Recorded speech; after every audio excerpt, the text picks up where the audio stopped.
नमस्कार मित्रांनो, soulful life या चॅनलवर आपले सहर्ष स्वागत आहे.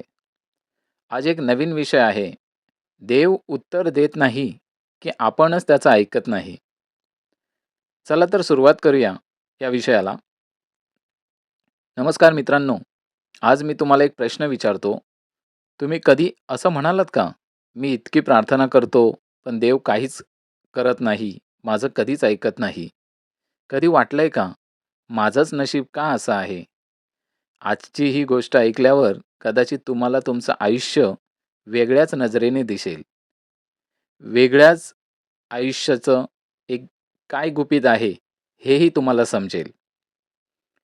एकदा एका छोट्या गावात एक अत्यंत गरीब पण श्रद्धाळू माणूस राहत होता.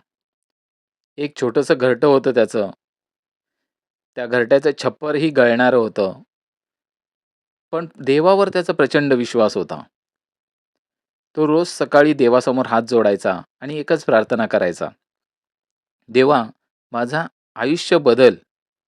मला या यातनांतून बाहेर काढ. तो खूप कष्ट करायचा, पण त्याला काही प्रगती दिसत नव्हती.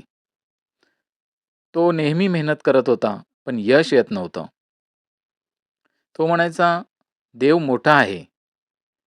तो सगळ्यांचं ऐकतो. माझंही ऐकेल. तो कधीच मला एकटं सोडणार नाही.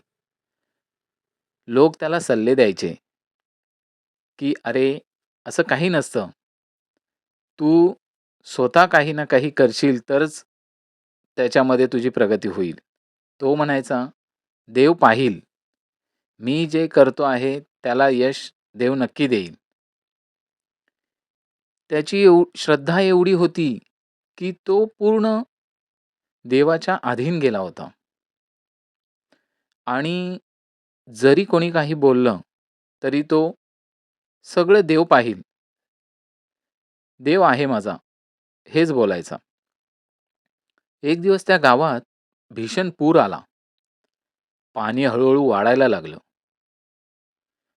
घरांमध्ये पाणी शिरू लागलं. लोक घरं सोडून निघू लागले. अशा वेळी पूर परिस्थिती निर्माण झाल्यामुळे तिथे पोलीस आले. त्यांनी सर्वांना सांगितलं, "घर सोडा, सुरक्षित ठिकाणी चला." लोकं जायला लागली. तरी तो माणूस त्या पोलिसांना म्हणाला, "नको, माझा देव मला वाचवेल. मी कुठेही जाणार नाही." तो पोलिसांचं काही ऐकत नव्हता. थोड्या वेळाने तेथे एक नाव आली. नावेतून पण तोच आवाज आला, "चला, उशीर करू नका. पाणी वाढू लागलं आहे." गावातील काही माणसं त्या नावेत बसून दुसऱ्या ठिकाणी स्थलांतर करू लागले. तरी हा माणूस त्यांनाही तेच म्हणाला, "मी कुठेही जाणार नाही. माझा देव आहे. मी येथेच थांबणार." थोडा वेळ गेला. आजूबाजूची सर्व लोकं नावेतून बसून निघून गेली. नंतर तेथे एक हेलिकॉप्टर आलं. हेलिकॉप्टरमधून एक दोरी टाकली गेली. त्यांनीही तेच सांगितलं, की पाणी वाढू लागलं आहे. उशीर करू नका. या दोरीच्या सहाय्याने वर या. आपण सुरक्षित स्थळी जाऊया. पण ती व्यक्ती काही ऐकायला तयारच नाही. त्याने त्यांनाही तेच सांगितलं, "माझा देव आहे. तो मला वाचवेल. पण मी इथेच थांबणार." शेवटी पाणी वाढत गेलं आणि घरामध्ये पूर्ण पाणी शिरलं. त्याला कुठेही हालता येईना.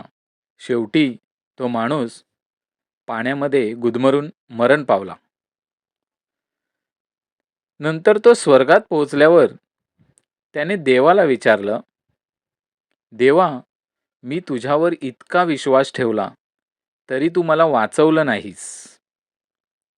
देवाने त्यावर हसून उत्तर दिलं आणि देव म्हणाला, "अरे, मी तुला पोलीस पाठवले. मी तुला नाव पाठवली. मी तुला हेलिकॉप्टर पाठवलं. पण तुला चमत्कार हवा होता. तुला संधी नको होती. हे सर्व तर मीच पाठवलं होतं ना तुझ्यासाठी. पण तू त्या सगळ्याला नाकारलंस.